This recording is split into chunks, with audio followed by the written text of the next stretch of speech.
What's going on? It's Dom. Welcome back to the channel. Today I'm going to be performing a much needed oil change on my wife's 2015 BMW X3. Now I'm a little bit reluctant to do this job because I don't have all the proper tools. I don't have a jack. I don't have jack stands. I don't have some of the sockets and wrenches necessary to take out the components. And more importantly, I don't have my liquid moly. But I got to make do with what I have because the vehicle is going to soon be transported back home to South Florida and I got to get fresh oil in there. So I'm going to do what I have to do. I don't have a jack. I'll crawl in under there. I'll manage. It's not extremely tight. I don't have the 8mm to remove the two screws to gain access to the oil drain plug. I use a pair of pliers. I do have a 17mm for that drain plug, but I don't have the proper tool to remove the oil filter cap. So I'm going to use a very large plumber's wrench that I borrowed from my buddy Paul. Bueller.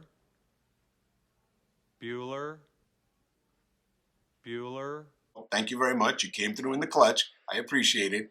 I'm going to get this job done. I'm going to get the vehicle on the road. We're going to get it back down to South Florida where I can enjoy it. My wife can enjoy it. And I got some mods waiting. Shh, don't say. Anyway, I do want to invite you, if you're here for the first time, please subscribe to the channel. Make sure you click on the little bell so you'll be notified for the next video that I post. Let's get this job done and let's get this car on the road.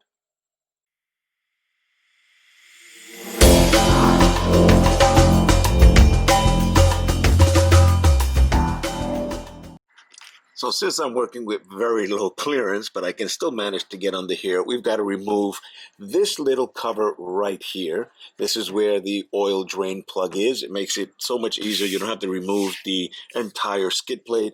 Just remove this little cover. It's got two 8mm screws that I can remove. Again, I don't have an 8mm. I got to do it with a pair of pliers. That's not a big deal. I've already got it loosened with my pliers, and this cover will very easily drop. It is a bit tight, and again, I don't have a jack. I don't have jack stands. I could have borrowed some from a friend, but you know, sometimes you just want to do this quickly. It's not a big deal. And as I said, I need to get this done before it gets on the road back down south. So with the cover off, now you can see right there is the drain plug on the oil pan. It's a 17mm.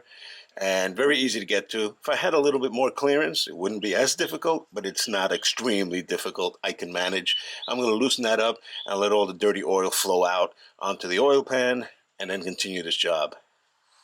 So now that that's draining out, I'll just tell you quickly, this is the drain plug here, the bolt, and it has a washer on it. I'm going to clean that off and probably replace the washer. However, I just want to let you know, on my vehicle, I've got what's called a Fumoto drain valve. And that Fumoto drain valve makes it so convenient to change your oil because it's permanently attached to the pan and it has a valve on it. And all you do is just press in, turn the valve to the one side, and the flow of oil just comes right out. It just makes it so much easier instead of having to take the risk that you're going to strip this either with the wrong size socket, or if it's not six-sided, you know, six-pointed, if you're using a 12-point, you do take a risk that you could strip it, and it makes it difficult to put back on and take it off. So the Fumoto drain valve works really well. I've got it on my Volvo V50. I've got it on my 335. I'm definitely going to put it on this vehicle as well, and it just makes it so much easier. It has a nipple on it as well if you want to put a hose, which it comes with, so you can direct the flow of the oil in the proper direction of the pan so you don't have a big mess. It's just so convenient for me. I'll leave a link in the description for that down below so you guys can check it out if it's available for your vehicle. When I lift the hood on the X3, you'll see the 2-liter engine. It is very simple to perform an oil change on this vehicle. From the top side here, I'll just show you on the left-hand side, we have the oil filler cap. I'm going to loosen that, release some of the pressure on the system. This is the oil filter cap right here. Normally, I have the right tools.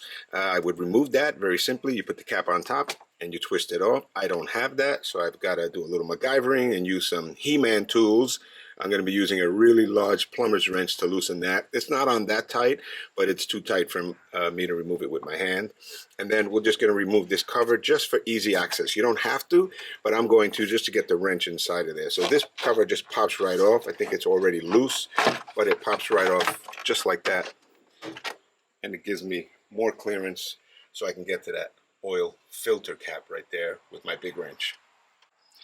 Now, as I said, I don't have the proper cap to remove it, so I'm using an extra large plumber's wrench that I borrowed, and it should make it just as easy to take off. It's not on extremely tight, but a little too tight for me to remove by hand. And once I have it off, it'll just let the oil drain a lot quicker, and once it's completely out, then I'll change the filter. Come up on top, continue removing the oil filter here by unscrewing it. I've got some rags set up around it to catch any excess oil that may drip, and it should come out complete. I'll just let it drip so I won't have too much to put on the rag, and swap it out. With the old filter removed from the cover, I've got the new filter already set up here that's going to go on, but you can see the package came with the 2 O-rings and the washer for the oil drain pan bolt down here. So I'm going to remove the green O-ring here, and I'm going to remove the black one that's all the way down here and replace them with the new ones that we have with the filter. With my rag, I cleaned up around the oil cap. I didn't take off everything. Obviously, you want to leave a little bit of residual oil in there. It helps for the new O-ring when I'm putting it on, and I'm just going to slide it down just like that and make sure that it seats properly exactly where I took it off, right at this bottom ring right there. It's the larger of all the rings. These are obviously the threads, but right on this ring here, and do the same thing to the one on the top.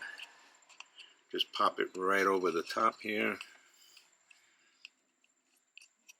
Don't want to lose it right there. Just want to make sure that it's seated properly on there, and we're good to go. We can put the new filter right on, push it down in place, and that's it. We're ready to pop this right in. And now with everything cleaned off around the edge just a little bit with my microfiber towel, put the cap back on.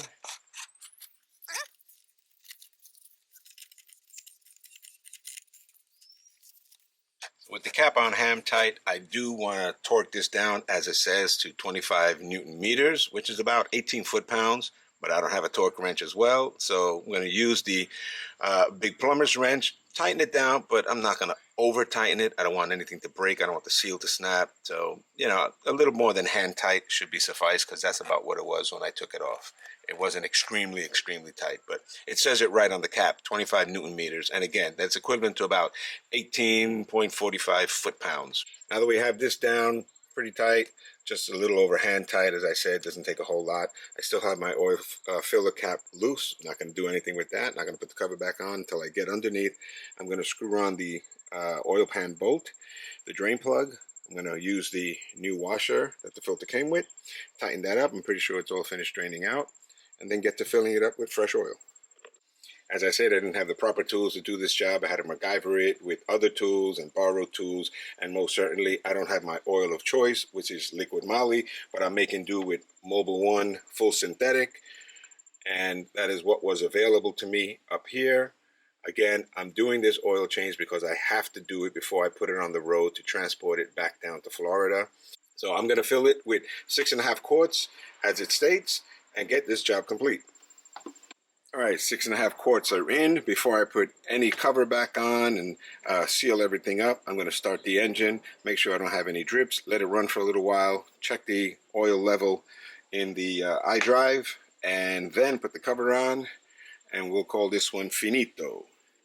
Okay, well, there you have it. Oil change is done. I feel a lot better that the vehicle's going to have fresh oil while it takes its road trip back down to South Florida.